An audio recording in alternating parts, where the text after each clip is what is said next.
If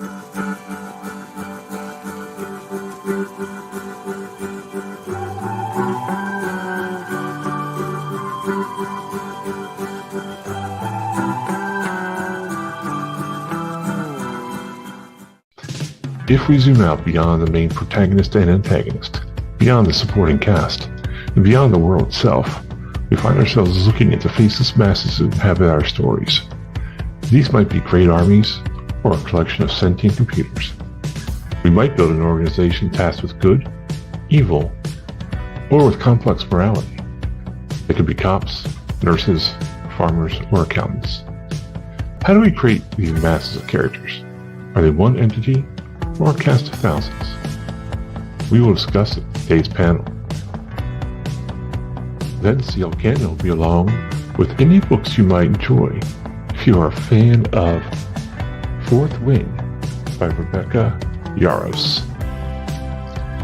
Finally, in the 5-minute drill, I bring our guests 10 more questions with a sadistic gleam in my eye. So put the cruise control on, let the maps guide your path, and welcome back to another fantastic edition of This Week in Indies with your host, S.M. Hillman.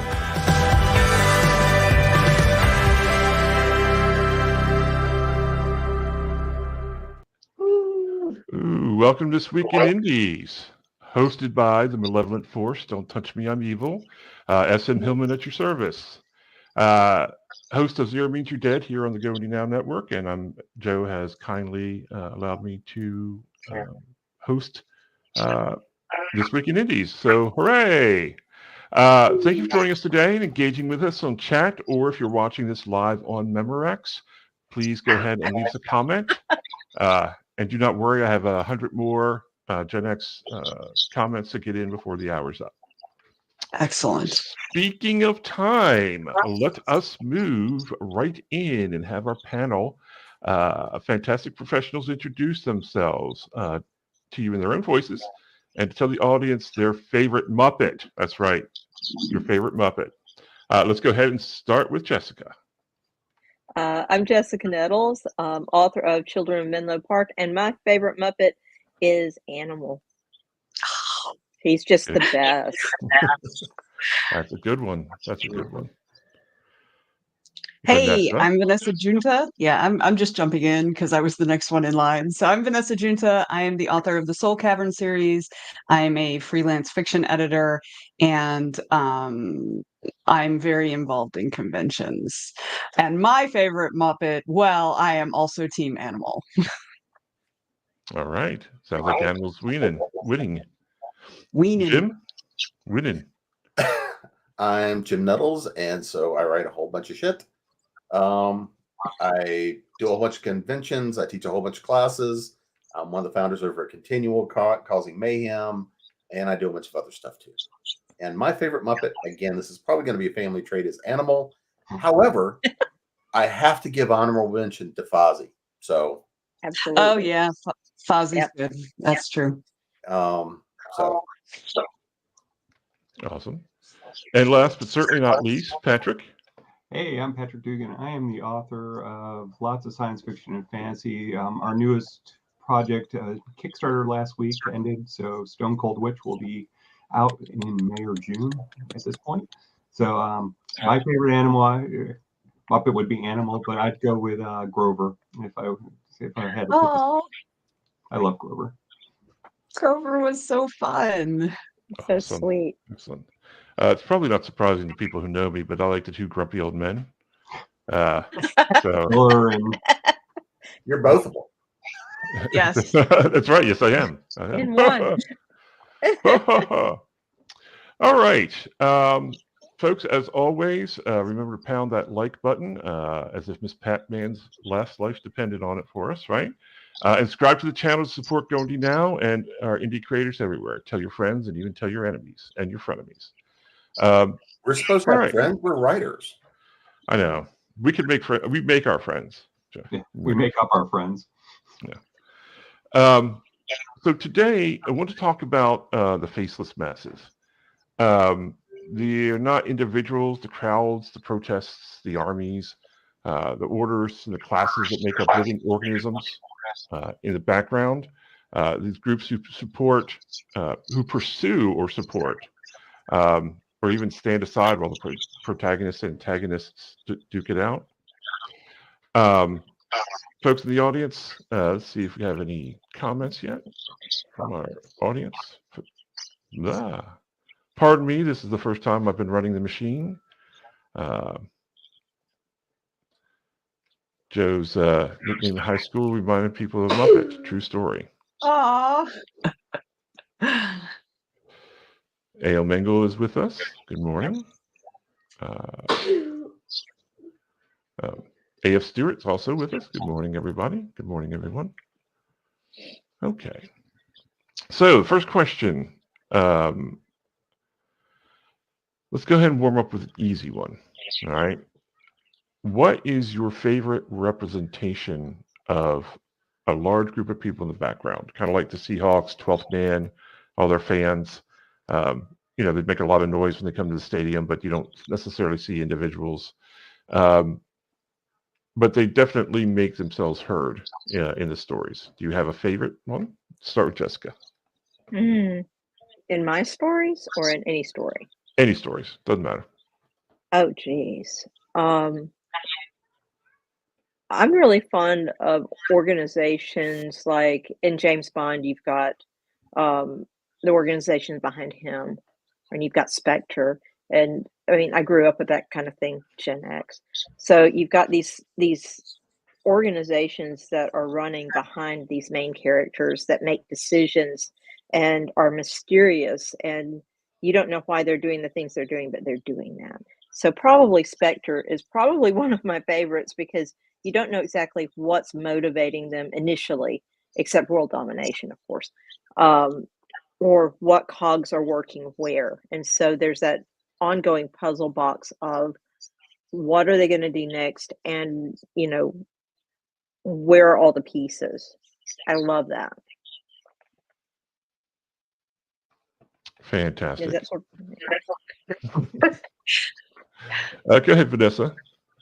I'm glad you answered that way, Jessica, because I was not really sure what the question meant, but I actually agree 100% with that. And because at first I was like, well, I don't really have big groups of people in my books, but I do have in the novels that I'm working on currently, the series I'm working on currently, I do have that. I have like a sort of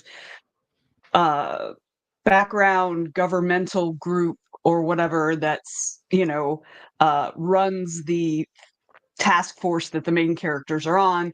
And the thing I like about those, and I agree 100%, I really like, I like kind of the mystery behind them, but also they can be a force for help or a force for antagonizing with the main character, because like bureaucracies in general, someone higher up can make a decision that rolls downhill, and it's supposed to be a good improvement, and it just ends up screwing everything up. And it ends up putting additional roadblocks in front of the protagonist that can create tension in the story. So yeah, I would agree with Jessica. Jessica and I are on the same team today, apparently. Everybody's on Team Animal, apparently. Waka, waka, waka. Go ahead, Jim. So in my own stuff, there's really two things I've used a fair amount of, which are like the armies, the military tactical teams, or just sort of riots of various and sort of critters. And I think we've kind of started talking a fair amount about that idea of organizations and things that work. The other thing I like playing with, and that I always like to see, is when you have the true faceless masses, right? The riots, the protests, things like that come up because you get to watch behavior of masses that move, not necessarily understanding why they're going where they're going. There's a scene in the series that's coming up in one of the books I've got coming out where you have the evil organization standing on top of their buildings, watching in the middle of downtown New York, where it's like they make a phone call and you watch the whole little crowd of protesters go from this building to this building. And then the other one makes another phone call and they go over here to this one. and sort of how sometimes you can route people to follow, not necessarily paying attention, but then when they start to catch on to the game, you also start getting that feedback of, why are we doing this? What are we doing? How are we doing this? Is there a point? And you can create that narrative and that dialogue of both chaos and then showing order forming within the chaos. Awesome. Yeah, that's a very interesting situation there that you described. The ability to control these groups, which is something we talk about a little bit later. Patrick, what do you think? I'm going to go with Hunger Games, the government. I think that is a really good antagonist. And the nice part about Hunger Games is that, you can tell it started off from a need and is turned into a tool. So, the government started off with, we can't feed everybody, so we need to do this. And it's turned into a way to control the populace, which I find is really interesting, where kind of the Pandora's box of you do something good and then there's always unintended consequences that follow. Awesome. I'm going to keep you there for a moment. Go ahead. Was somebody going to say something? Mm-hmm. Oh, okay. Patrick, go to the next question. How big does how big does it have to be faceless? Right? How big is it before it becomes a sort of an entity unto its own? So I would say that it has to be larger. It has to be large enough that it is widespread enough that it is kind of ubiquitous. So you need to have, a mass that, is more than 100 people. So it depends on where you are, though. If you're military, you can get away with less. But, for like the big organizations like Bond or Hunger Games or those things, they tend to be, widespread because they're controlling everything. So I think, when you stop being able to see where the edges of the organization are, that's when they start to become faceless. Cool. Jim, what do you think about that? I actually don't necessarily think you even need that big of a number. You have to have that illusion that there's more than what you see. If I think about things like The Prisoner, right?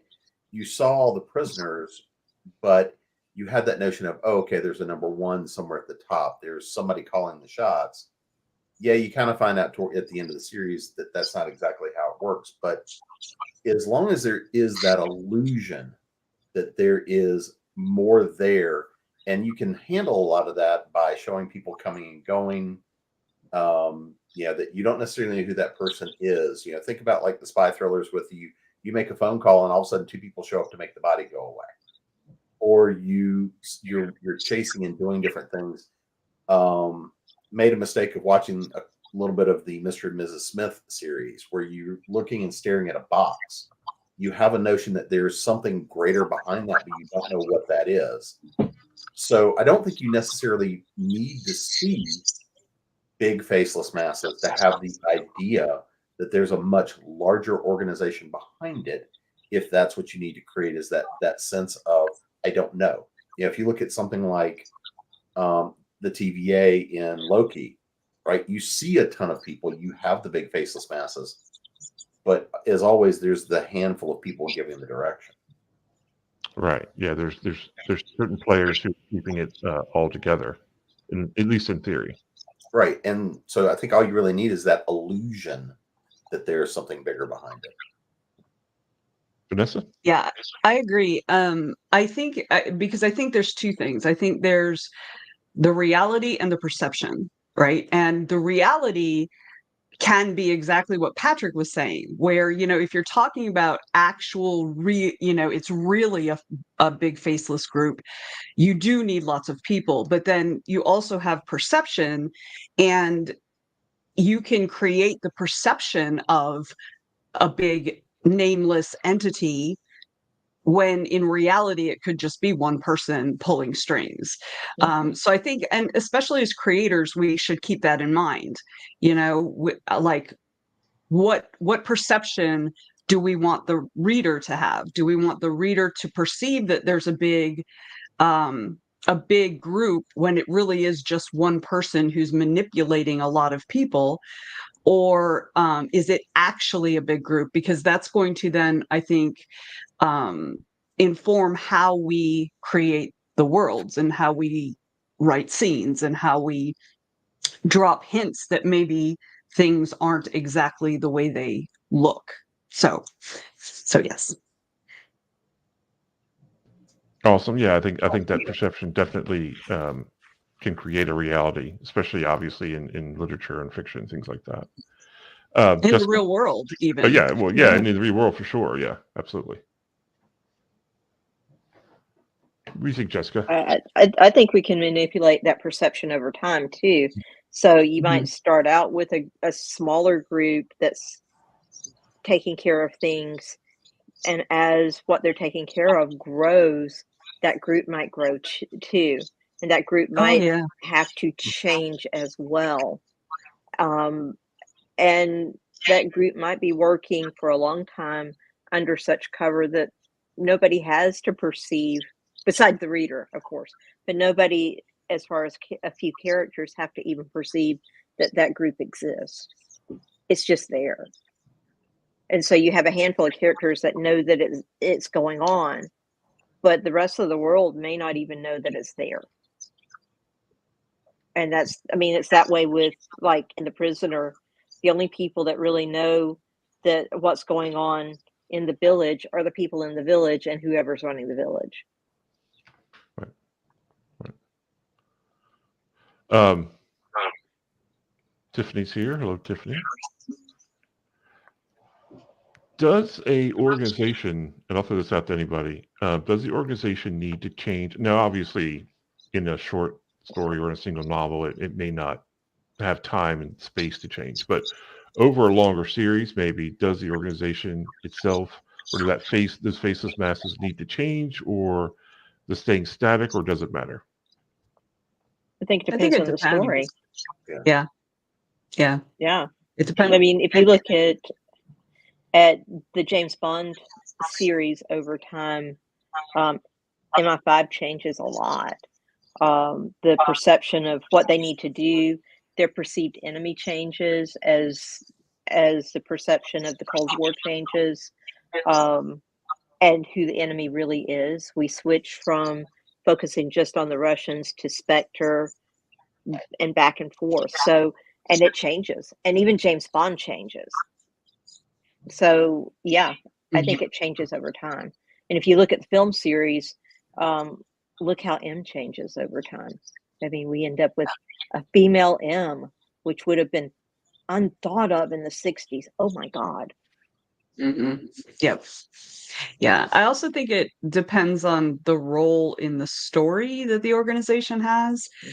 Because if it's something that is just sort of background stuff that occasionally affects what's going on, then whether it changes, it really depends. Is the organization an integral part of the story, or is it just like a side character to the story? I think that's where decisions about how it changes happens. And it also depends on the length, I think, because as you said, short stories and even a singular novel, it may not. So if you've got a long series like James Bond, like Jessica was talking about, that there are a lot of books in the James Bond series. And so it should change, because everything changes over time. There's nothing that remains stagnant over time. And so I think it really needs, like, you need that kind of realism to it to make it feel like it's genuine. Well, I'm done. All right, I can do a voiceover. All right, can you lip sync for me, Vanessa? Do a little dance. There we go. Thank you. Okay. Well, I was going to say it partially depends too, right? So if I'm looking at, let's say I'm doing, a setup with a large combat experience, right? Whether it's, think about James Bond, Doom, anything like that, where you're going and you have masses of people in conflict, right? Whether it's combat, whether it's protest, anything like that, but where you see just throw large mass of people at large mass of people to have that sense of scale and really just that kind of sense of chaos. But I think the other part of it too becomes over time, if we think about things from that World War II sort of notion, which is where a lot of the Dune sort of thing comes from, or even Star Wars, a lot of those kinds of elements, throw a ton of stormtroopers at it and watch them all get mowed down. Versus if you look at much more modern kind of conflict, it is you have way more people sitting in the back, sitting at computers, sitting at terminals, looking at intelligence, and small numbers of people actually executing on the operations. So it really depends, I think, on what do you need out of the story. Are those people in the background there for support and just to show big expansive organization, or at least to give that appearance? Or is it more of a case of we need for these people to look like a mass that are there to make a phone call and use them when we need them and then send them back on their merry way? Patrick, any thoughts? Yeah, I'm going to stick with it depends on what role. I mean, every one of these questions could be it depends. So it really comes down to, like Vanessa and Jessica said, what is the role of the mass of people in your story? So, in Lord of the Rings, you've got the huge orc army, and it's just a backdrop for the Fellowship. So do you need lots of motivation? No, you just need lots of, orcs. And so if you are doing something where it is a much more immediate threat towards your protagonist or your story, then that changes how you're going to morph that over time. Yeah, I really like what Patrick was just saying about there's a difference between an organized group and just like a big group of people or warriors or whatever that are just kind of doing the same thing together, if that makes sense. I think there's a difference between that and a group like an organization like MI5 or something like that actually has a goal, like like maybe even a series of goals. Actually, it's not just one thing. Yeah. So yeah, I love that answer. Again, I'm just going to throw this out to the group. Can you think of an example where that faceless organization or faceless masses were a detriment to the story? Somewhere where you're like, oh, I don't think they really needed this, or it was poorly executed. I don't necessarily know. I feel like. Oh, go ahead. Go ahead, Jim.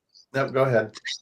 Okay, I was going to say I don't necessarily know I can answer that, only because if it's poorly executed, I'm gonna stop reading or watching.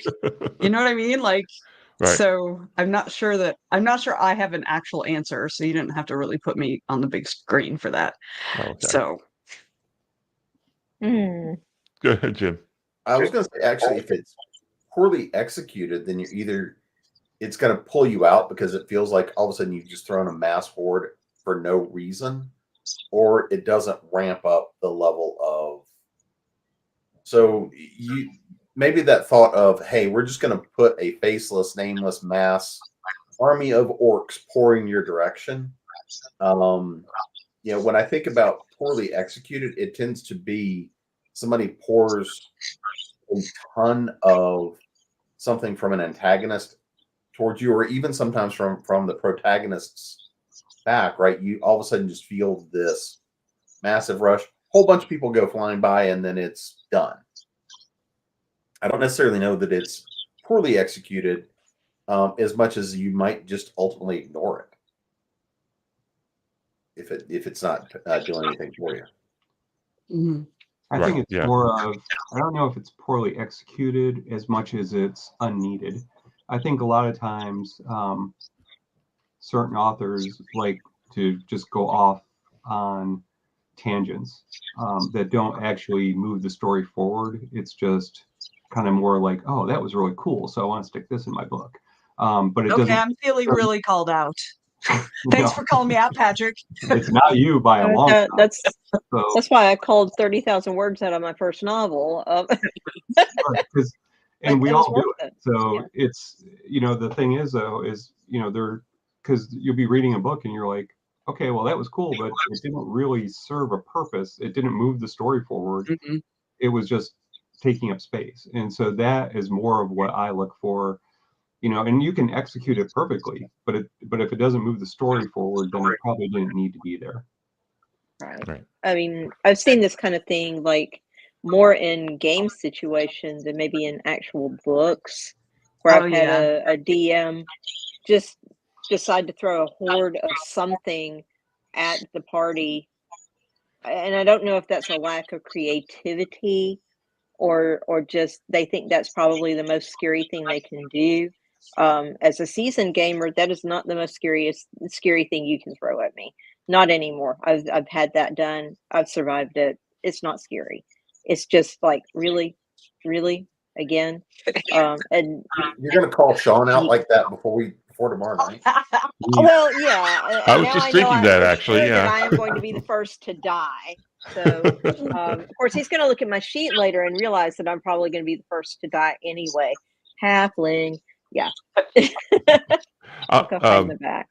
I think that's a good. That's a very good example, though. When there's a lot of groupthink when it comes to game mastering, when you don't have anything else to do at this moment, throw an army of orcs or whatever at the people, right? And I suspect that probably translates into some authors as well, thinking, what am I going to do here? Oh, I will use this army to attack them. That'll be good, right? Because that'll take up some words and space and things like that. Well, so I mean, for example, a lot of the time when I would say it's not, think about films where you just know that you're facing again massive enemy. You get that sense of dread. Oh, we're all going to die, and then you get a convenient another mass behind you from an ally. That the two of them just sort of nullify each other, and you get to go stand in the middle of it and still have the face off with the big bad enemy. That's when all of that conflict just becomes a backdrop. It sort of feels that notion of that big enemy may not have been that big of a problem. That to me is where if it's not done right, you can actually ultimately discount the big enemy more so than show the conflict. Right. The Hobbit. Yep. Yeah. Well, yeah. I mean, in the book, it's like a page. Like, and there was a battle. Some stuff happened. In the movies, it's way more. I'm thinking about just about every droid battle from the Clone Wars. Yeah. Mm-hmm. Well, the elves show up to fight, and then all of a sudden the dwarves show up on the other side of the field, and they're like, "Oh, good! Now we just crush them between us. How convenient!" It's like, right. I think zombie movies utilize that a lot too, where there's big hordes of zombies, and really it's just about fighting off the zombies. It's not really. There's no forward progress of the characters, right? It's just, oh, more zombies, let's kill them. More zombies. Well, and I think that's why Walking Dead was so popular, because the monsters in Walking Dead are the other people. They're not the zombies. The zombies are a backdrop for the other groups that are, trying to survive and are awful. So. Mm-hmm. The people are the real monsters. I feel like we find that out a lot. Always. They are always the monster. Mm-hmm. So, and I'll throw this out.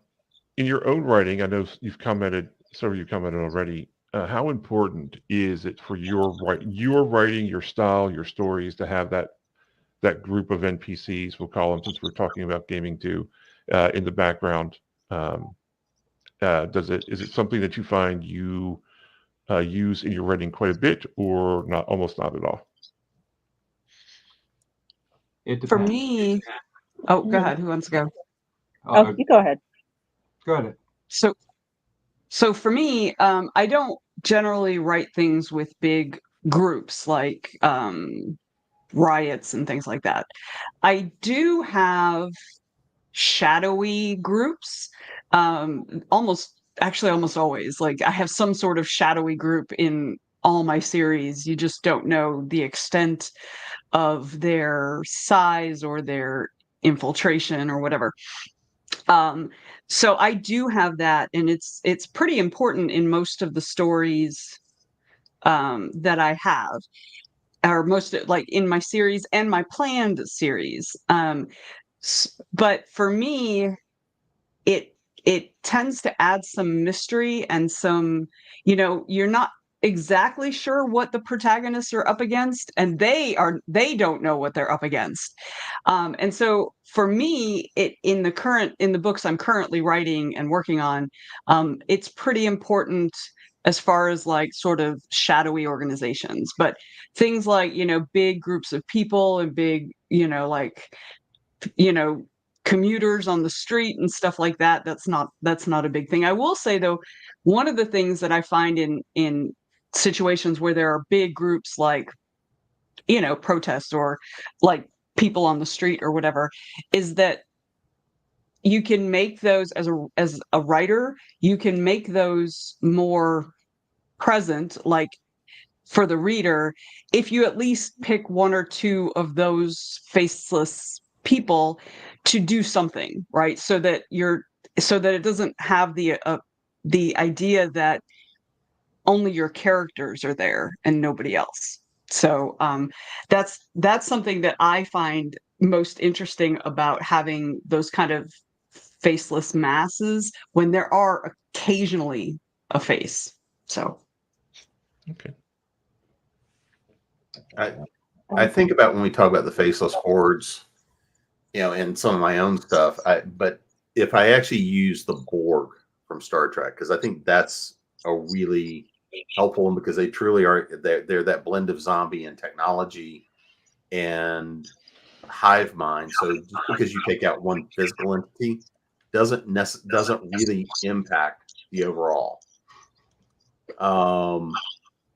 No, I did not. Thank you very much. Hordes. what you guys don't know is I said in the private chat that I thought Jim said faceless whores. Horrors. I'm pretty sure he did. Right? It's entirely possible after the last couple of days I did. Which is a different book altogether. It's a whole different panel. I don't have to take this here. I can get it lots of other places.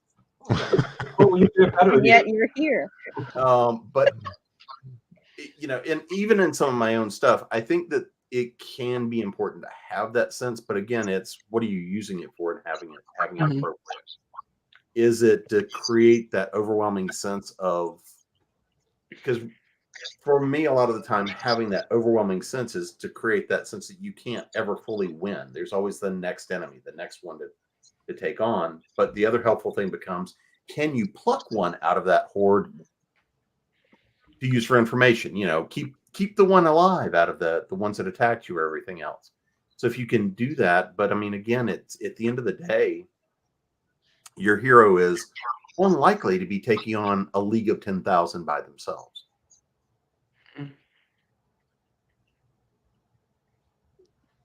I know in my writing, not everything has that background of a group manipulating stuff, but I do tend to have, like, governments that aren't quite all they seem, or organizations that are manipulating things underneath the table a lot. And I don't know, maybe it's just my own not trusting the system. I don't know.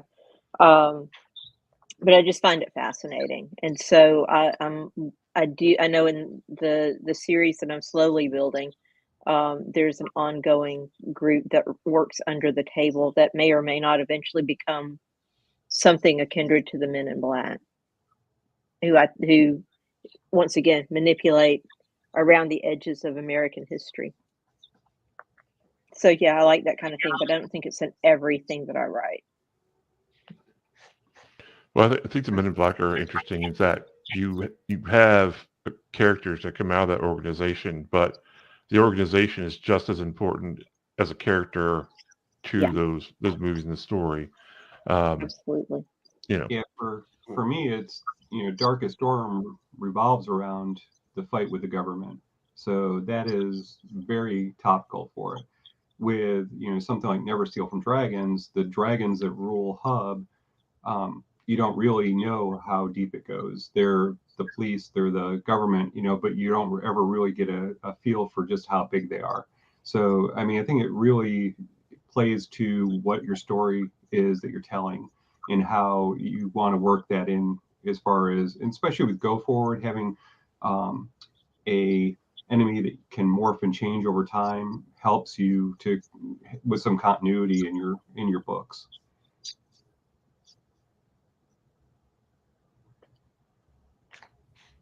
I mean, even in the sci-fi I'm working on right now, and going back to, you've got not just one faceless organization, you've got a number of them, and you feel like you're a bug in between them. You can get swished at any time. Just because you're working for one of them doesn't mean that you're working for them. Doesn't mean they've got any loyalty or protection for you, really.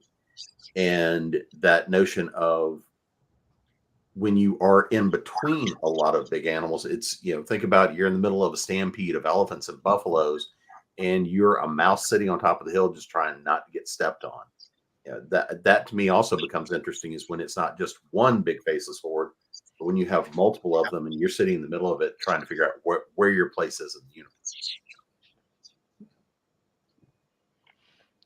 universe. Do we find that these organizations make fertile ground for creating antagonists or secondary characters and things like that? Mm-hmm. Absolutely. Oh yeah. That's what you wanted, right? Was everybody to look and go, yes. Yes, that's exactly it.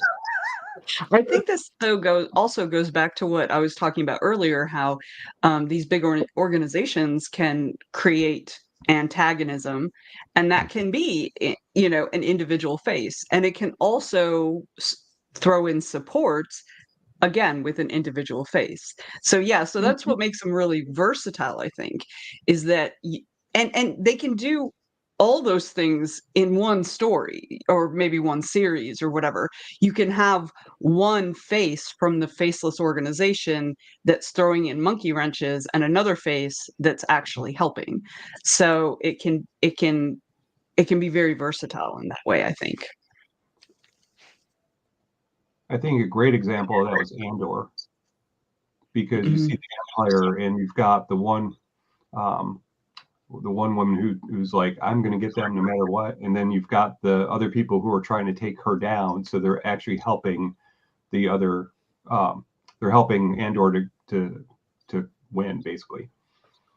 I think you see a lot of that in spy movies too, where there's somebody who's inside the organization who has maybe compromised the organization, and somebody else who is trying to get them out, or capture them, or prove that they did this horrible thing or whatever. So yeah, I agree. Go ahead. Well, I was going to say, I think that Andor was actually a really good example, because what you saw was both the faceless horde behind each one of these. They were leader, they were responsible for their district, so they had a faceless horde behind them, and knowing that as each of them were playing their political games between them, the impact that had on their own organizations for which they both had responsibility. But ostensibly, they're all part of the same, they're all part of the empire. But at the same time, you see the political machinations, and as you filter down, this is where you go from that it's a faceless horde to realizing there are individuals in that with personal goals, motivations, that any one of them could throw a monkey wrench into the works just at any time, because you again have individuals that are part of the big faceless mass. So it becomes, who drops, who messed up the works. I think bureaucracies, the way we portray bureaucracies in literature and films, especially, or motion pictures, especially.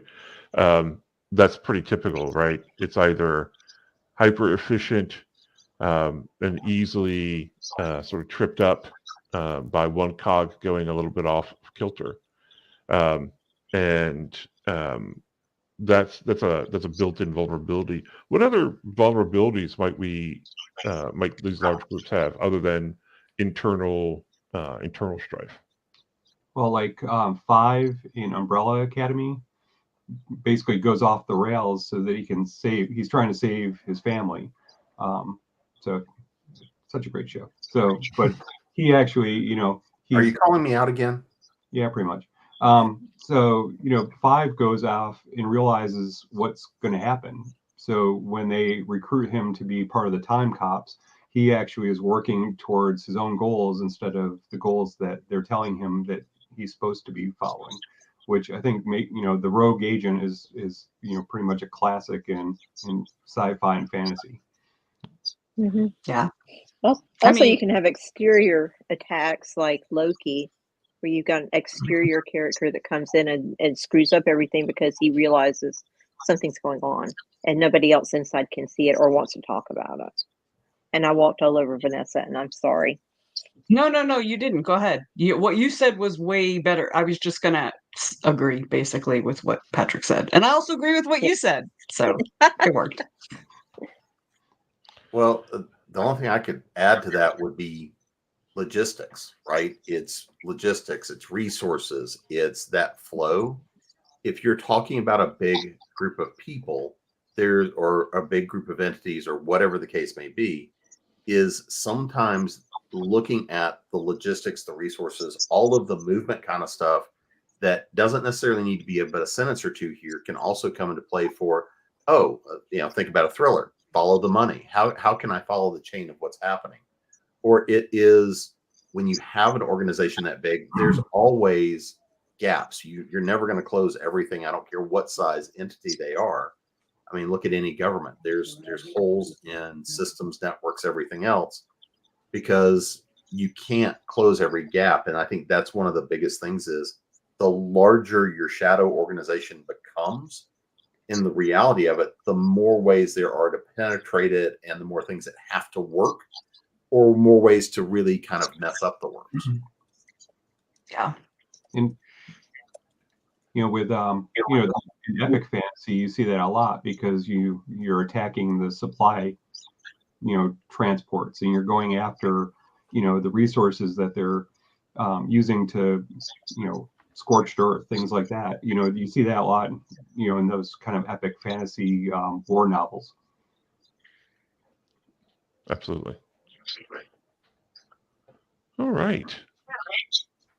So we'll take a moment away from our discussion, and we will go ahead and launch the Indie Connection with CL Cannon, where she talks about books that you might like if you're a fan of Fourth Wing by Rebecca Yarros.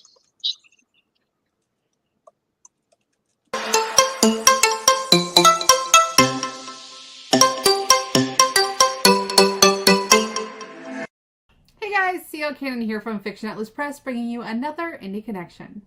Today I'm going to be telling you about some indie books that you might enjoy if you're a fan of Fourth Wing by Rebecca Yarros. The first book I have for you is called Broken Wings by R.A. Vincent.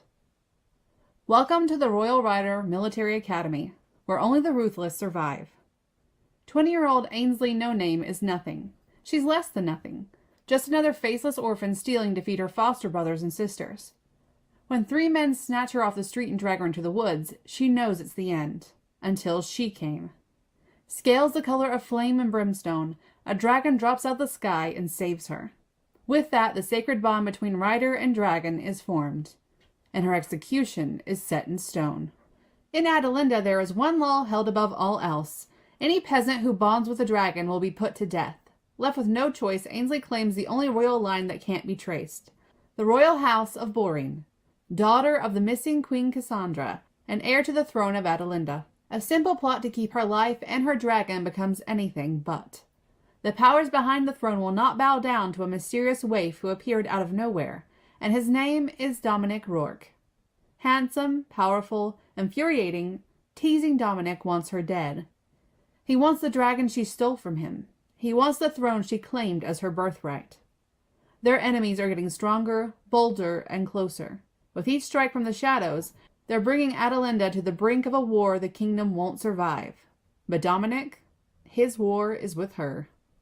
The second book I have for you is called Games of Flame and Dust by Val St. Croix. Banyan Thriceborn has always been different, but it's never been a good thing, until now.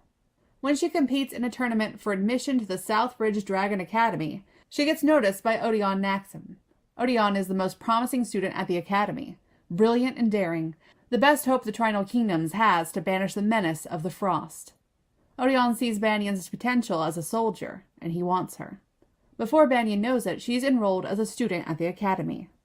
The curriculum mostly consists of war games, battles in an arena, students soaring on gliders, pelting each other mid-flight with blunt arrows. Banyan wins all the games, but being the best doesn't endear her to the other students. Neither does being the purported object of Odeon's desire. His heated gaze follows her through the halls of the school, even as he does nothing to pursue her. There are whispers Banyan is meant to bond the dragon made into Odeon's, that they will be a bonded pair who will lead the fight against the Frost. But for now, he is her rival, the only student she struggles to defeat in the arena.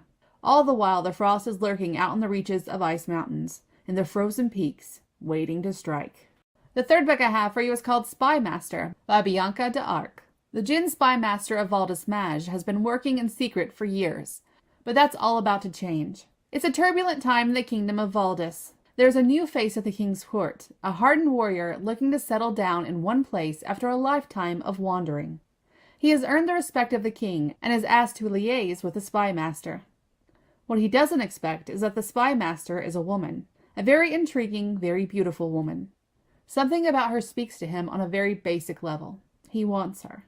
But more importantly, he wants her in his life, forever. Isolde is a very good spy, but she has never found one man who can make her weak in the knees and also earn her respect. When she meets the general, she suspects he might just be the one. It will take 2 wild dragons and multiple assassination attempts on their liege lord to throw them into danger, and prove their attraction isn't just a fleeting thing. They might just have a shot at a real, lifelong bond, if they both survive the trials ahead. And the last book I have for you is called Wings of Ruby and Flame by L.J. Swallow. I'm hunted by 4 dragon shifter princes who are competing to catch me first. Their elders believe I possess magic capable of destroying the dragon flights, and demand that I'm caught and dealt with. But if one of the 4 succeeds and I'm delivered to the elders, I don't know who's in the greater danger, me or the princes. If the dragons think I'm an easy target, they're wrong. Although I'm a noble daughter of the Ariat court, I live with my elven assassin father amongst mercenaries and thieves. Devon taught me his skills, and I'm handy with a dagger, happy to follow in his less than noble footsteps.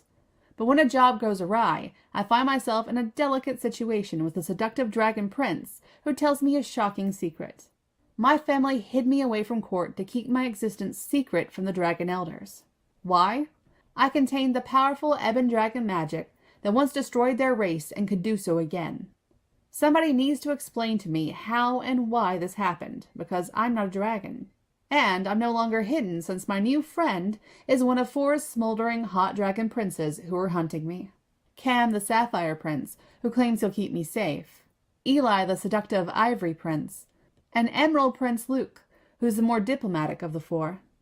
Then there's Velinor, the ambitious Ruby Prince, who doesn't hide his hatred. I have the soul of the Ebon Queen, who killed his people, and he'll happily watch me die.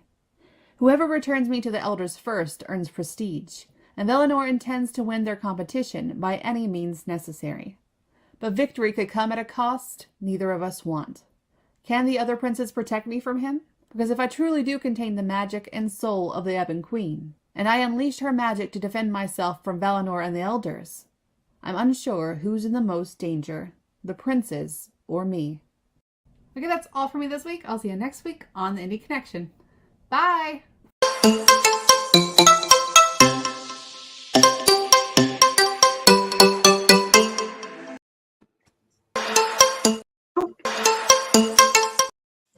Rinse and repeat. Hey, it's a repeat. There we go. It was a cat. It was all the cat's fault.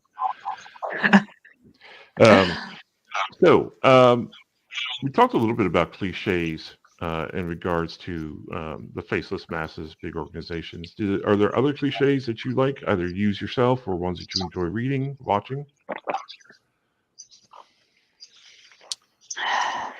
Well, one of the ones I always kind of find interesting, right, is that notion of like nobles, royal courts, even organizationally sometimes, where you look at people, all of whom ostensibly have degrees of power that are playing for it, and you get that notion that while you're following your characters, you get that motion, but you know that when you see these courts full of people, they're all playing their games as well.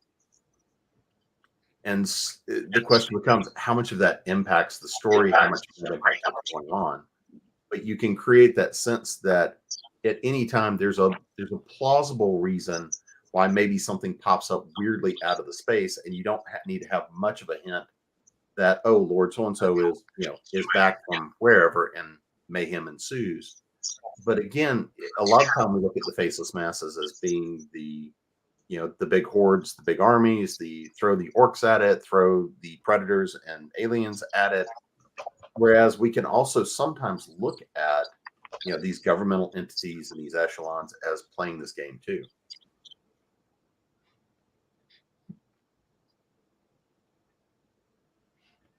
Any other thoughts on that? No. All right. Well, before we get to our 5 minutes, 10 questions, do we have any last thoughts on the faceless masses as characters? I think they can be really effective when they're used correctly, and not just to cover up problems that you're having telling your story. So I think a well-written, nameless, faceless organization can really power your book through well. Mm-hmm. Cool. Anybody else? I agree. I think that if you're going to have that sort of entity, whether it's a big group of random people like protest or football game crowds or whatever, or whether it's more like a governmental organization or an organized group of people, I think you need to, like with everything else, I think you need to understand what the point is. Why is it in there? And how can you best utilize it? Because that's what it is. It's a tool, whether that's a tool that's part of your plot or whether it's a tool to drive your plot forward, it's still a tool and you need to understand that. So, yeah. Yeah, I agree with Vanessa. Make sure you know what your goals are when you start using it. What are your goals for the organization? What are your goals for the characters that you pull out of that organization that you want to use? Because otherwise it's just going to kind of lope around and you're going to misuse it. It's going to be bad. All right. Is everybody ready for the 10 questions? Mm-hmm. Yep.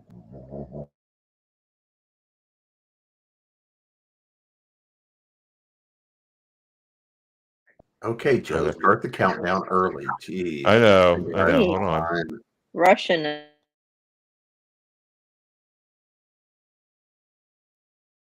We can't. Yeah. Give me a second. Be gentle. It's my first time. We're judging you over here, man. I know. Anyway. You're asking this crowd to be gentle? Well, I mean, like I said, it's my first I'm definitely going to die tomorrow night. Sean is a delicate flower after all.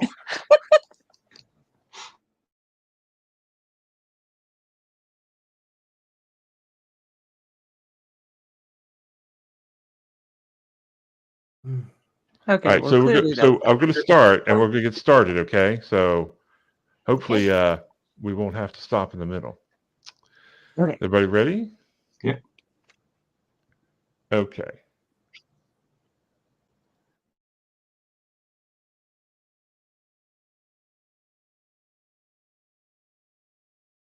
Jessica, go to Patrick. Go back. Okay. Okay. And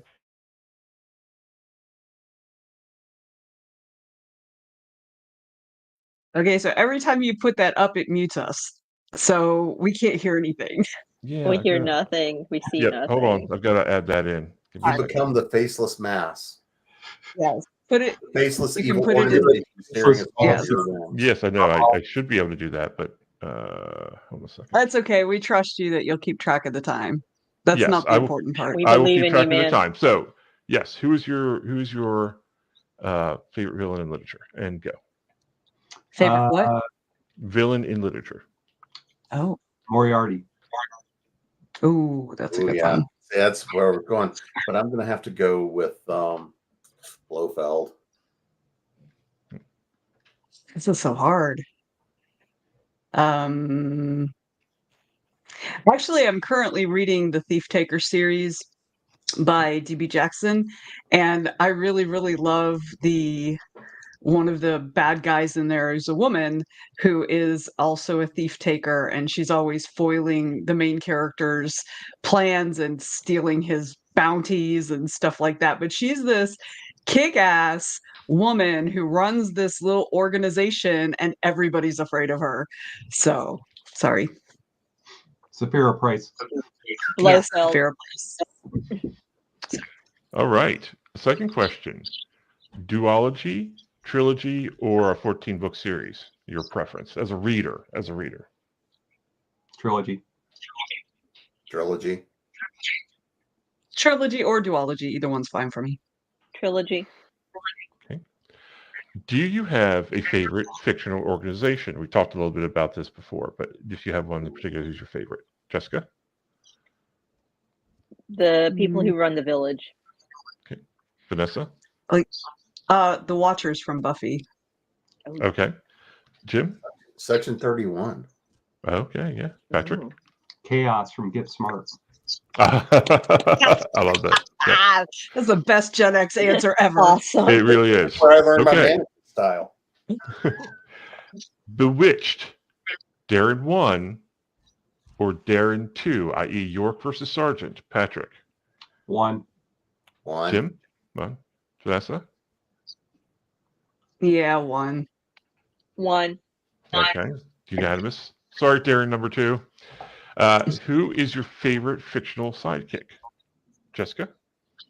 Oh, well, that's hard. Shoot. Willow from Buffy. Absolutely. Yeah. Vanessa? Because she's me. How about Bobby from Supernatural? Okay, yeah, that's a good one. Jim? I'm always going Watson. Okay. Mm, Patrick? Short Round from Indiana Jones. There we go. Yes. All right, here's some more Gen X goodness for you all. Barbie, G.I. Joe, Transformers, or GoBots? Transformers. G.I. Joe. none of them. I don't care. Oh, okay. Go Joe. Go Joe. All right. If you had an opponent in epic rap battles of history, who is your opponent going to be? Jessica? If can you Alexander can you say Poe. that again? Sure. If Can- you have an opponent in epic rap battles of history, who is your opponent going to be? Epic battles of history. Epic rap battles of history. Okay, I don't know. Okay. I don't have an answer. Pass. Aristotle. Okay. Oh. Patrick? Da Vinci. Da Vinci. Okay. And Jessica was Alexander Poe. Okay. Do you have, so Patrick, your favorite PG swear word? PG swear word. Does douche nozzle count as PG? I think so. Jim? Wait, you're supposed to use PG? Yeah, I don't. I didn't get that memo. I've So never heard him use that. Yeah, I don't. Level I, of I think I'll just go with the basic damn it. That's Okay. Okay. Vanessa? I don't know. Is twat PG? Probably not. Probably not. In other countries, it is, but not in the It's US. fun. It's fun. Jessica? Okay, I think I'm the only one besides Patrick that uses PG, so I go with frack because that gets close to something else. Yeah. Okay. harder to write, Jessica? Good sex or good chef? Good cooking? Harder to write. Good sex. Good sex. Good sex. Good sex. Okay. And 10 seconds. Your favorite bridge? The one that goes from Niagara Falls to Buffalo. Oh my God. East Bridge. London, the original one that's in the desert.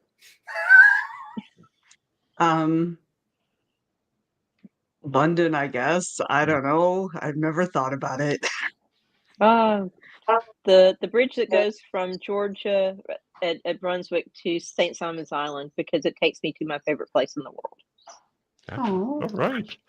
Awesome. Thank you all for participating. We kind of sort of made, it was like a little bit over 5 minutes. So good job. Good job, Team Venture. Thank you all for being here. Thanks everyone for coming and listening to us ramble on for an hour. We appreciate you being here. Don't forget to like and subscribe. We have a few shows coming up here. Let's see if I can get this right. Tomorrow we have 21 Grams with guest John Rosenman. That'll be at 7 p.m. Eastern. Afterwards, you'll see some familiar faces. We have Hit the Dice, where we play Shadow Dark RPG. I will be game mastering, and Jim and Jessica will be part of our fantastic characters. Hey. And Tuesday at 7, I believe. I know Jim told me. Let me check that. And I've already forgotten. So Tuesday at 8. Yes, Tuesday at 8. We will have Spotlight, episode 3, with Taylor Arnold, executive producer. All right. I want to thank everybody for being here, and thank our panelists. Start with Patrick. Go ahead and let them know where they can find you on the internet, please. Hey, I am Patrick Dugan. My easiest way to find me is /Patrick Dugan. So that has all my links to my social media, my newsletter, my 3D printing store, all the fun stuff. So Linktree /Patrick Dugan. Awesome. Jim? Easiest thing to do is go to jamespnettles.com. That'll take you to Author Essentials Workshops. That'll take you to Continual. That will take you to Creating Prose, and that will take you to some new upcoming stuff as well. Fantastic. We look forward to that. Vanessa? You can find me. You can just do my little thing here. There it is. sleekbio.com/Vanessa G. And that is Vanessa with an E because my mom is weird. Thank you. And Jessica? To find out where to see me next, you can go to jessicanettles.author.com. To see me on the daily, you can go to Facebook and Instagram. On Instagram, I'm Steampunk English. Come watch me crochet and play with my cats. It's a good show, I promise. Thank you all for being here today. Thanks everybody for watching. Again, I'm SM Hillman for today for the Go Indie Now, and this has been This Week in Indies. And it's always time to go Indie Now. Go Indie Now. Go Indie Now. There we go. Hold on. Go Indie Now. Outro.